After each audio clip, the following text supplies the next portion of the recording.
This again without talking too fast or slurring my words. Okay, I'm kind of close to this switch. It'll become self-explanatory here in a minute. All right, this is for the AC and heat mix.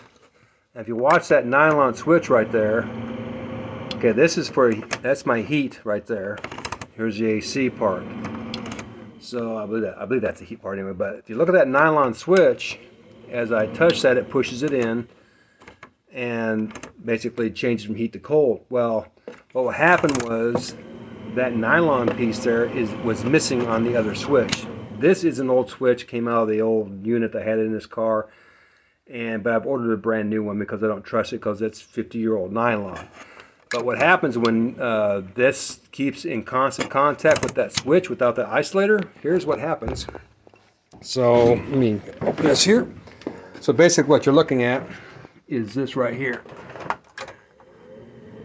It's what controls basically your air conditioning. Yeah, and that's heat. And that's AC. This basically controls your AC. All right, well what happened was that was missing. That nylon piece is missing. And here is the end result.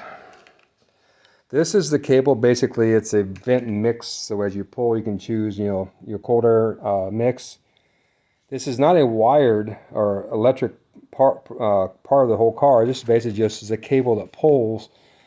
And it had a meltdown, and I couldn't figure out what happened. I was under the dash, hooking stuff up.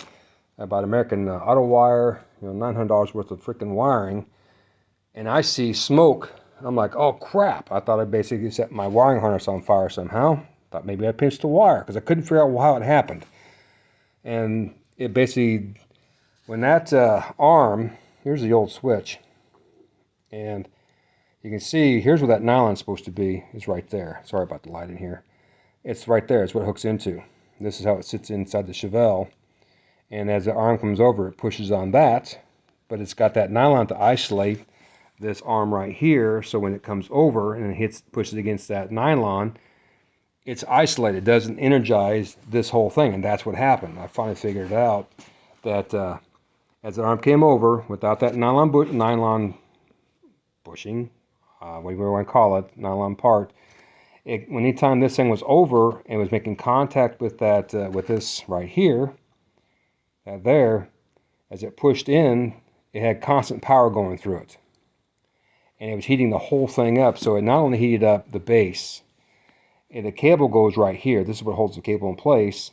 And you can see the worst part is is right here where the cable hooks. The cable actually hooks underneath this thing. So you can grab this in a different place. The cable actually sits underneath there, and it's hooked to the arm as it pulls and pushes. So, and you can see that this is the part that really got melted down.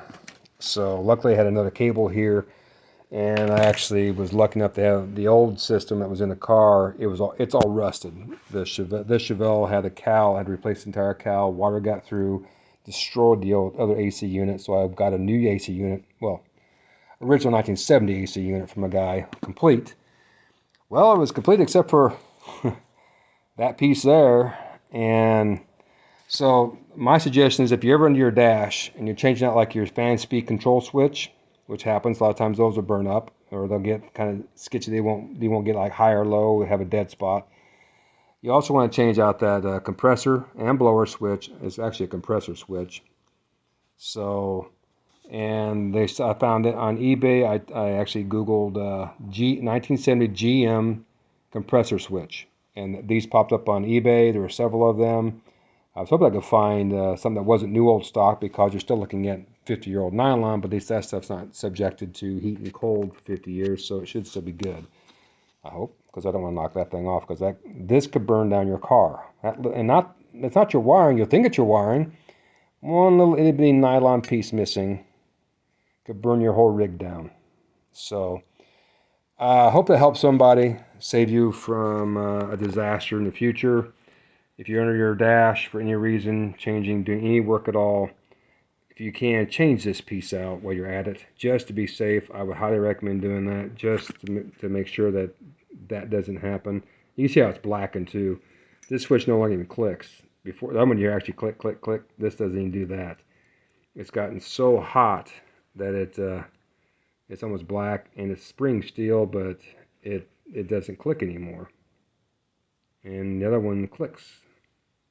So yeah, I hope that helps somebody save your car in the future, because these cars are getting old, and the plastic is getting old, so the nylon's getting old, and it's getting brittle. That's why I went ahead and bought a brand new SS dash for my car, because I didn't want to take and put 50-year-old plastic in my car. Brand new center console, because again, 50-year-old plastic, it gets brittle, guys.